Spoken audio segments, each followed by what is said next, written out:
بہت سارے لوگوں کی عادت ہوتی ہے منفی سننے کی، برا سننے کی اور برا بولنے کی۔ آپ نے زندگی میں اکثر یہ دیکھا ہو گیا کہ کسی انسان کے ساتھ آپ نے اپنا کوئی ویک پوائنٹ شیئر کر دیا۔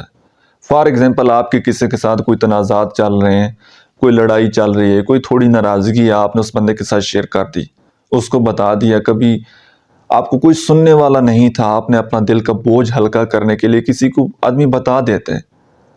تو جو منفی سوچنے والا ہوتا ہے نا، وہ جب بھی آپ کے ساتھ ملے گا وہ آپ سے پوچھے گا کہ جی فلاں دوست کے ساتھ کیسا تعلق ہے، ٹھیک ہے؟ آپ کہیں گے کہ جی بڑا اچھا ہے، بڑا اللہ کا کرم ہے، بڑا سکون ہے، بڑے خوش ہیں، وہ پریشان ہو جائے گا۔ جب آپ اس کو کہیں گے کہ جی یار ابھی ناراضگی چل رہی ہے، تو پھر وہ اس انسان میں کوئی 1000 غلطیاں آپ کو نکال کر دے دے گا۔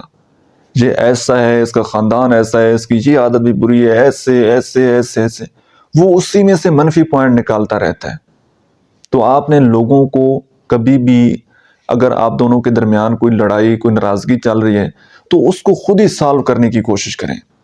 منفی بندے کے پاس کبھی آپ لوگوں نے نہیں جانا، منفی بندے سے آپ نے ایڈوائز نہیں لینی، کیونکہ وہ بندہ خوش تب ہوگا جب آپ لڑے ہوئے ہوں گے۔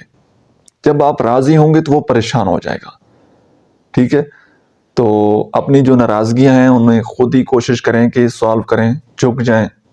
آپ پہل کر لیں معافی مانگنے کی، معاف کر دیں، اگنور کر دیں، لیکن تعلق میں تیسرے انسان کو مت آنے دیں۔